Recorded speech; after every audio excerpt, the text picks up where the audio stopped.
So Anthony, I heard you at DESelect did some research. Why don't you tell people about it?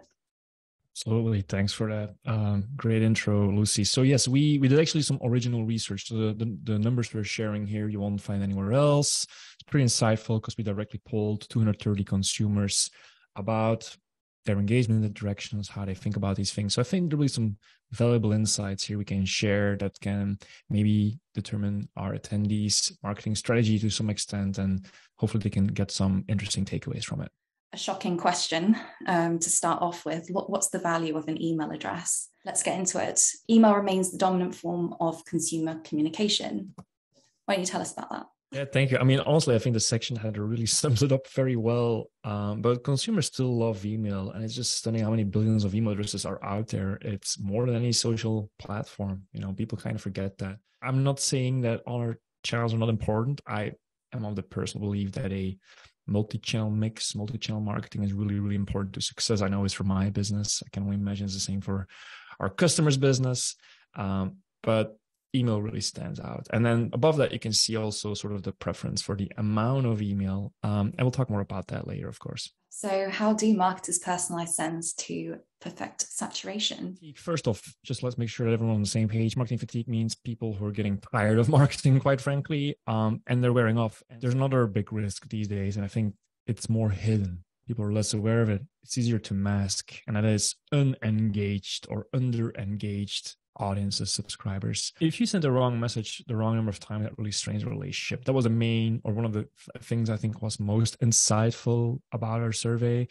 49% of people said they received too many emails. So basically, flip a coin. 1 in 2 people in your audience are maybe being overspammed, frankly, and and some of them really felt overwhelmed. 12% of them. But in this poll, at least, we arrived at a conclusion that 5 emails should be the max. Like, some of this stuff is not new. We keep saying these things, but if it's not new, why is it still happening? It does seem to me that there's no right answer. There's no one size fits all. And I think these statistics say that very well.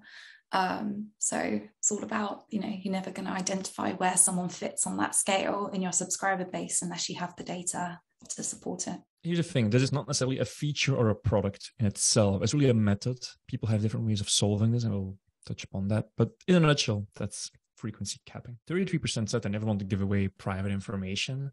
Now, note that these are the things that people answer to a poll, not necessarily their behavior. So it doesn't mean that, you can never ask any form field anymore. I think our job would be too hard then. But I think just being conscious that asking for certain private information is something you want to do very sparingly, and only if it's really need be. I've seen plenty of implementation projects in Marketing Cloud where people are just cramming all the data they can into Marketing Cloud. It's never being leveraged, and that's just not just useless. It's actually value destructive because that takes work, it takes money, it takes time, and there's a lot of maintenance there. Look at the behavior, look at the engagement, and make your segmentation and targeting decisions and frequency capping decisions based on that. Get insights from your audience, get familiar with your audience. I still am of the very strong opinion that the best marketers know and understand their data. And if you're listening to that and that's not you, maybe it's time to step up. Gated content is working less and less. Like 10 years ago, gated content, super smart. These days, people don't always necessarily want to fill in a form to get an ebook. Oh, so much good advice. 46% will unsubscribe if the messages remain overwhelming and irrelevant. So manually planning campaigns, it's a lot of manual work. You need to have a lot of alignment meetings. That's very time consuming. But there's even just a core problem, which is audiences are very complex. Even though we send newsletters and so do you have more nuance in your audience because the drip has B2B and B2C. We have people in different industries. And so those people might engage differently. What's more, you might be doing different campaign types. So you might be sending, like a company might be sending promotional emails, but also webinar emails. So a content can be in many of these different segments. And so when you look at a campaign planning, it's not as simple as saying, one campaign today and one campaign next week. There might be overlap between these two without you realizing it, or you realize it, but you don't know exactly where the overlap sits.